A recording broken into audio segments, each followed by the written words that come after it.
Dear students, हम पढ़ रहे थे एनटीएससी का एक रिवीजन लेक्चर अबाउट हिस्ट्री। हम दिल्ली सल्तनत पढ़ रहे थे। दिल्ली सल्तनत में ऑलरेडी हमने 3 डायनेस्टीज डिस्कस कर ली है। आज जो हम बात कर रहे हैं एक और नई डायनेस्टी की बात कर रहे हैं जो कि है तुगलक डायनेस्टी। देखो, तुगलक डायनेस्टी आपके एग्जाम पॉइंट ऑफ व्यू से काफी इंपॉर्टेंट है।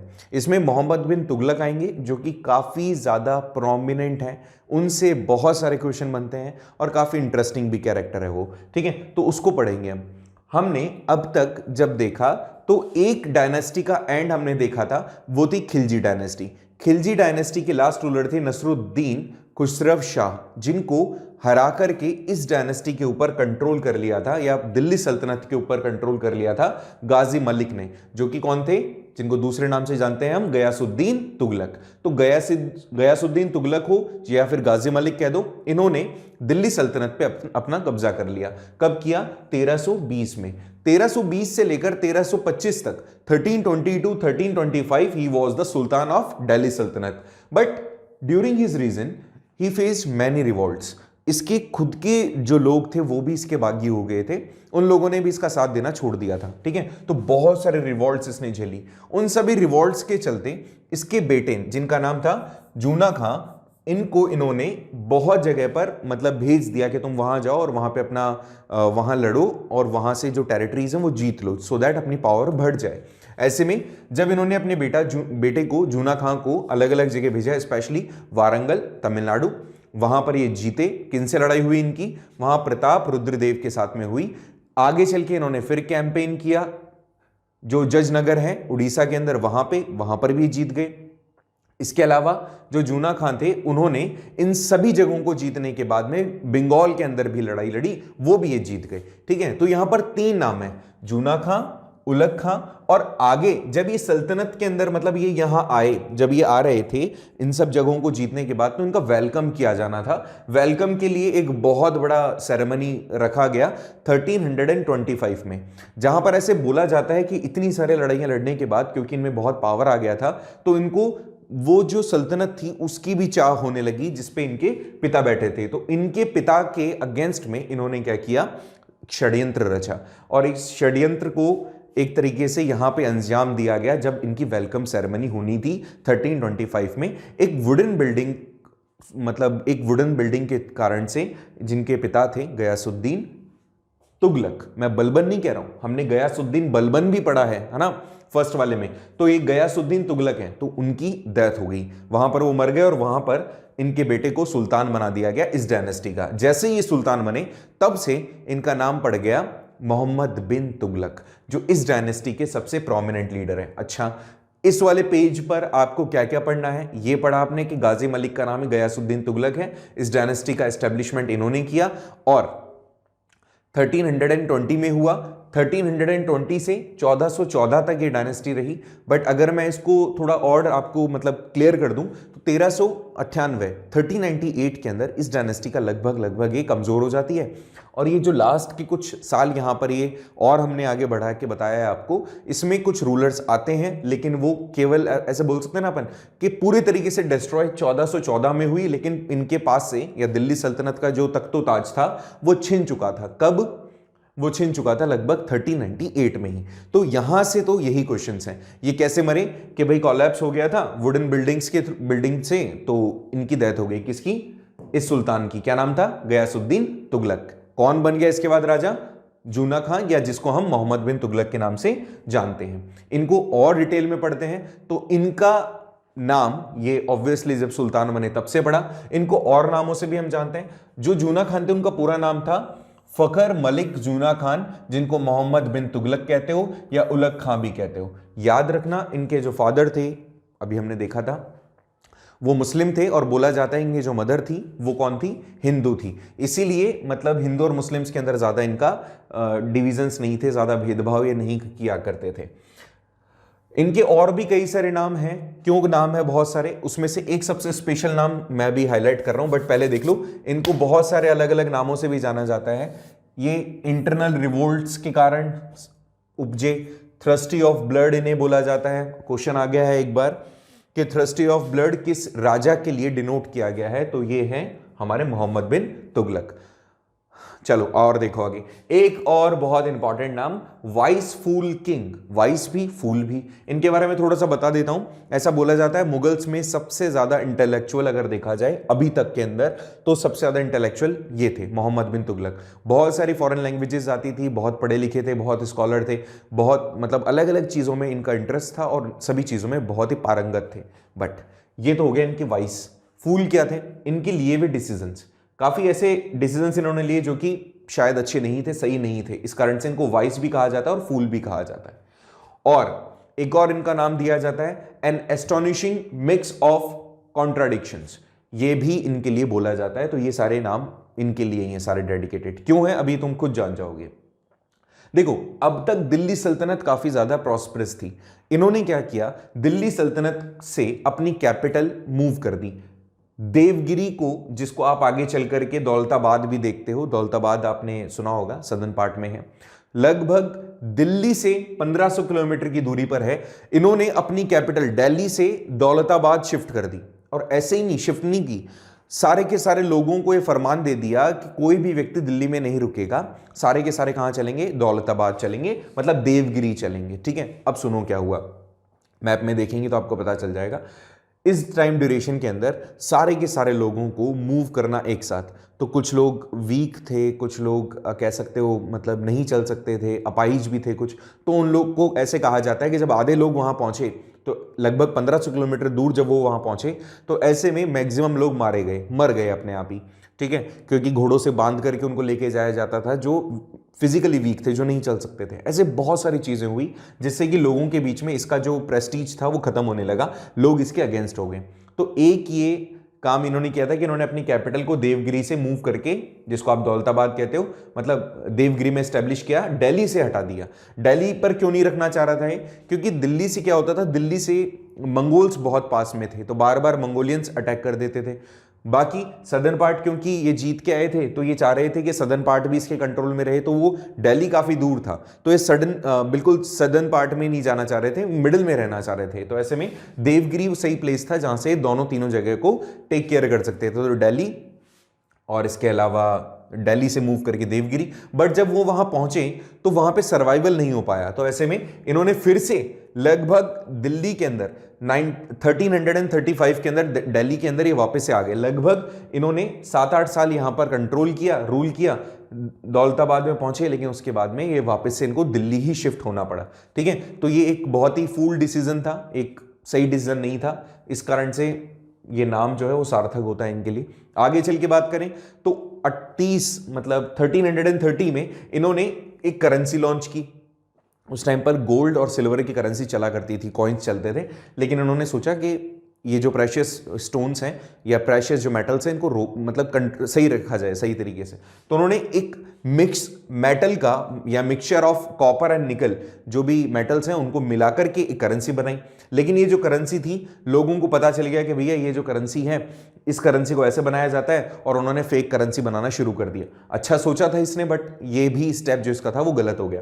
तो यहां पर एक करेंसी जिसको आप आगे चल करके क्या कहेंगे, इसको टोकन कॉइन्स भी कह सकते हो आप, क्या सिंबॉलिक करेंसी कह दो या फिर टोकन कॉइन्स कह दो या टोकन करेंसी कह दो। यहां पर इसने टोकन करेंसी का इंट्रोडक्शन किया, जो पहली बार कॉपर और निकल से बनी हुई थी। ठीक है, बात समझ में आ गई। ये भी चीज इसके बारे में पढ़ने को मिलती है, हमें क्वेश्चन आता है। और इसको आगे चल के जब इसकी कॉपी होने लगी, फेक करेंसी बनने लगी, तो इसने उस करेंसी जो इन्होंने मिंट की थी उसको भी इन्होंने बनाना बंद कर दिया। तो ये एक और डिसीजन जो इन्होंने लिया वो गलत था। तो ये क्वेश्चन इससे बनते हैं, और भी कुछ क्वेश्चन है, देखिए यहां पर नेक्स्ट आता है कि इसी के टाइम ड्यूरेशन के दौरान, जब ये किंग थे, इसी टाइम ड्यूरेशन के दौरान एक व्यक्ति थे, मोरक्कन ट्रैवलर, मोरक्को के एक ट्रैवलर थे, इब्न बतूता। आपने सुना होगा ना नाम, गाने में भी आया है इसका नाम। तो इब्न बतूता वो इंडिया आते हैं, और जब वो इंडिया आए तो ही वॉज फैसिनेटेड कि ठीक है बहुत अच्छे आदमी हैं, ऐसा ऐसा। तो इन्होंने 1333 के अंदर इनको एज अ काजी अपॉइंट कर दिया पूरे दिल्ली का। एक तरीके से आप ये कह सकते हो कि ही वॉज द हिस्टोरियन। इन्होंने अपने कोर्ट के अंदर उनको एज अ हिस्टोरियन की पोस्ट दी और दिल्ली का एक सबसे बड़ा औहदा, रिलीजियस औहदा या फिर एडवाइजर भी आप कह सकते हो, इन्होंने उसको अपॉइंट किया इब्न बतूता को। हमें मैक्सिमम चीजें इब्न बतूता के थ्रू लिखी हुई बुक से ही पता चलती है इनके बारे में। आगे चल करके इन्होंने इनको चाइना भेज दिया एज अ एम्बेसडर। कब? 1342 में। एम्बेसडर क्या होता है? जब जो लोग होते हैं ना अपने अच्छे रिलेशंस बनाने के लिए आसपास के मुल्क से वो अपने लोगों को भेजते हैं। जैसे आपने मेगास्थनीज का नाम सुना होगा कि मेगास्थनीज आए थे गुप्ता टाइम ड्यूरेशन में, मौर्यंस के टाइम में सॉरी, तो वो यहां पर जब आए थे तो ये ऐसे ही सभी लोगों के साथ में ये रिलेशन था कि एक नेशन से दूसरे नेशन कुछ लोगों को भेजेंगे तो वहां पर डिप्लोमेटिक रिलेशंस बने रहेंगे। हमारे लोग वहां होंगे तो उनके बारे में हमें पता चलेगा, हम और उनके भी लोग हमारे पास में होंगे। तो ऐसे में अच्छे रिलेशंस के लिए इन्होंने क्या किया, इस तरह से इनको इब्न बतूता को कहां भेज दिया? चाइना भेज दिया। अब आगे चल के जैसे मैंने कहा कि इनके 5 ऐसे स्टेप्स, 5 ऐसे प्लान्स जो पूरी तरीके से फेल हुए, तो वो कौन कौन से थे?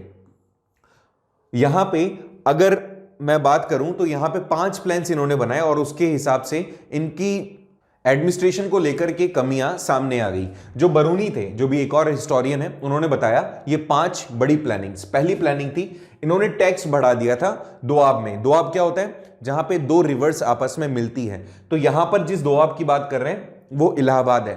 इलाहाबाद के दोआब के पास के अंदर जो भी रीजन थे वहां पर इन्होंने टैक्सेशन बढ़ा दिया था। देवगिरी वाला मैंने आपको बताया भी, उसी के पास में दोआब था, वहां पर इलाहाबाद था, वहां पर इन्होंने टैक्सेस को बढ़ा दिया था। टैक्सेस कम किए गए थे प्रीवियसली, लेकिन अचानक से जैसे ये आया तो इसने टैक्सेस बढ़ा दिए, लोग फिर से इससे नाराज हो गए। दूसरी चीज, देवगिरी को कैपिटल बना देना was also one of the factors जिसके बिहाफ पे अपन कह सकते हैं कि इसने काम अच्छा नहीं किया, लोग इससे डिससेटिस्फाइड हुए। फिर करेंसी बना देना। कौन सी करेंसी छाप देना? कि ऐसी करेंसी मिंट कर देना, ऐसे कॉइन्स मिंट कर देना जिसकी रेप्लिका बनाना आसान हो, जिसको फेक करना आसान हो। तो बहुत सारे लोग जो इसके टेरिटरी के थे उन सभी ने इसको क्या कर दिया, इसी की करेंसी को कॉपी कर दिया, फेक करेंसीज इंट्रोड्यूस कर दी। इसके अलावा कुर्सन, कुर्सन मतलब जो प्रेजेंटली इराक है, वहां पर इसने अटैक किया। वहां पर अटैक करना इसकी गलती मानी जाती है, जब इसको ऐसा माना गया कि अब जितने भी टेरिटरीज थी ये सारे जीतती जा रहा था, सारे के सारे वॉरियर जीतता जा रहा था, तो एक तरीके से ओवर कॉन्फिडेंट हो गया और अपनी टेरिटरी से हट करके, अपनी जगह से हट करके दूसरे मतलब जगहों पर भी अटैक करना इसने शुरू किया, जिसमें से कुर्सन है, वहां पर ये बुरी तरीके से हार के लौटा। ये भी एक इसका बोला जाता है कि मतलब रॉन्ग स्टेप रहा। तो ये 4 कारण हो गए। एक और 5वां कारण है कराजिल। ये मतलब करजिल भी इसको कह सकते हो आप। ये कहां है? हिमालयन रीजन पड़ता है, जहां पे मतलब इंडिया और चाइना का जो बॉर्डर है वहां पर एक हिंदू आप बोल सकते हो टेरिटरी थी या किंगडम था, क्राजिल। वहां पर इसने अटैक करवाया, वहां पर सैनिकों को भेज दिया, लेकिन सैनिक वगैरह वहीं पर अटक के रह गए क्योंकि वहां पे तूफान आया हिमालयन रेंज के कारण, वहां पे लगातार बरसात हुई, तो वहां पे इसको बहुत सारे लोगों का नुकसान हुआ, इसके सैनिक वहां पर मारे गए। तो ये सारे रीजंस थे जिनका रीजंस के कारण से इसके जो एडमिनिस्ट्रेटिव स्टेप्स थे उनको क्रिटिसाइज किया जाता है हिस्टोरियंस के थ्रू। हालांकि मैं वही कह रहा हूं आपको, कुछ अच्छी चीजें कुछ बुरी चीजें इसके साथ दोनों हैं, लेकिन क्वेश्चन के पॉइंट ऑफ व्यू से देखा जाए तो इसी से क्वेश्चन बनेगा इस वाली डायनेस्टी के अंदर। 1351 में ऐसे ही एक और जगह पर अटैक करने के कारण जो थी तठा सिंध के अंदर, वहां पर अटैक कर रहा था। वहां पर एक टर्किश स्लेव ट्राइब थी, उसके साथ इसकी फाइट होती है, वहां पर ये मारा जाता है। इस दौरान इसकी डेथ हुई 1351 में और इस डायनेस्टी से इसका बाय बाय हो गया, सी ऑफ हो गया। इसके बाद आते हैं इसके कजन, कौन थे? जिसका नाम था फिरोज शाह तुगलक। ये भी एक अच्छे मतलब अच्छे नहीं कहूंगा, ये भी एक रूलर हैं जिससे क्वेश्चन बनते हैं, ठीक है। अच्छे तो कोई नहीं थे इनमें से। 1351 से लेकर 1388 तक इनका रूल रहा फिरोज शाह तुगलक। कई सारे क्वेश्चन बनते हैं। Who was he was the cousin of Mohammad Tughlaq. इन्होंने कई सारे मिलिट्री कैंप्स किए, हर बार फेल होते थे। हाजी इलियास के अगेंस्ट में, ये कौन थे? हाजी इलियास, इन्हें शमशुद्दीन इलियास के नाम से भी जाना जाता है। बंगाल के अंदर इनका कंट्रोल हुआ करता था वहां पर इन्होंने क्या किया, वहां पर इनके अगेंस्ट में इन्होंने लड़ाई लड़ी, लेकिन ये फेल हो गए आगे चल के। इन्होंने गवर्नमेंट एंड मिलिट्री के अंदर जो जॉब्स हुआ करती थी, जो लोग होते थे अपॉइंटेड, उनकी जॉब्स को इन्होंने हेरिडिटरी से मतलब हेरिडिटरी कर दिया, एबिलिटी से हटा करके। तुम में काबिलियत हो या ना हो, आपके अगर फोर फादर्स जुड़े हुए थे इससे, तो वो हेरिडिटरी फॉर्म में आपको सारी चीजें मिलती जाएगी। गवर्नमेंट जॉब्स को और मिलिट्री जॉब्स को इसने क्या कर दिया था, हेरिडिटरी कर दिया था, और रिजेक्ट कर दिया था कि सिस्टम हो एबिलिटी के हिसाब से इनको अपॉइंट करें।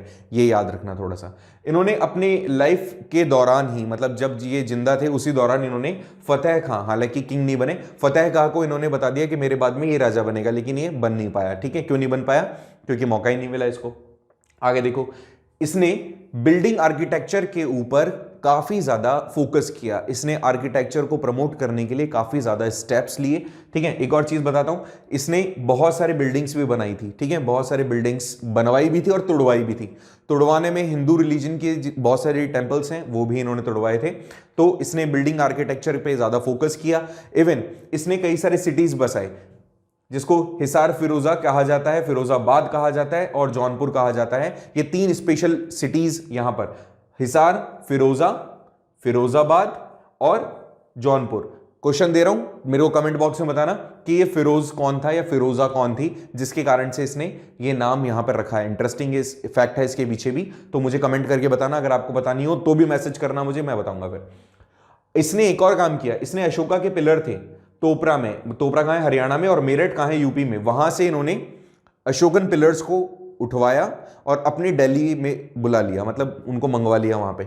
लेकिन जो इंस्क्रिप्शंस उस पे लिखे हुए थे अशोकन पिलर्स पे, वो इसके स्कॉलर्स, जो इनके बुद्धिजीवी थे, इंटेलेक्चुअल्स थे, वो मतलब एक तरीके से उनको पढ़ नहीं पाए, स्टडी नहीं कर पाए, और उनको वहां से उठवा करके अपने दिल्ली के अंदर बुलवाना बेकार हो गया। लेकिन क्योंकि आर्किटेक्चर लवर था, इस कारण से इसने वहीं पर उन पिलर्स को रख लिया। ये क्वेश्चन कई बार पूछे जाते हैं, छोटे छोटे क्वेश्चन है। मैंने बहुत मतलब कोशिश की है आप लोगों को ये सारे क्वेश्चंस मैं समझा सकूं और बता सकूं।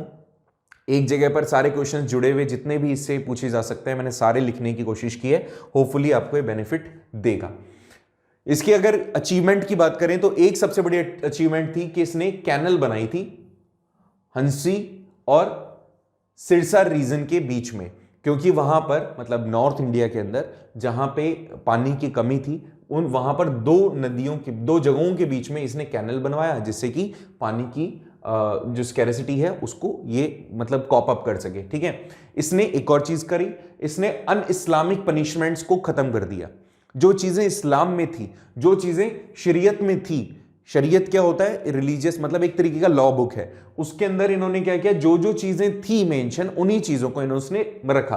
अन इस्लामिक पनिशमेंट्स इसने खत्म कर दी थी। जो भी शरीयत के अंदर नहीं लिखा हुआ था उनको मानने से मना कर दिया था और लोगों पे भी हटा दिया था। जैसे टैक्सेशन, जो जो टैक्सेशन नहीं थे उसमें लिखे हुए, मेंशन नहीं थे, उन चीजों को इसने हटा दिया था। तो क्या किया इसने? अन इस्लामिक पनिशमेंट्स को हटाया और नॉन शरीयत जो भी टैक्सेशंस थे उनको भी इसने हटा दिया। लेकिन इसने क्या किया? इसने अपने स्लेव्स को बढ़ाया। मतलब लग्जरियस लाइफ ये जीना चाह रहा था, तो लगभग ऐसा कहा जाता है कि 1,80,000 स्लेव्स इसने अपने पास में रख लिए थे। इतने स्लेव इसने कलेक्ट कर लिए, लगातार अपने स्लेव्स को बढ़ाता जा रहा था, जिसके कारण से इनके मैनेजमेंट के लिए एक नया डिपार्टमेंट इसने बनाया, जिसका नाम क्या था? दीवान ए बंदगन।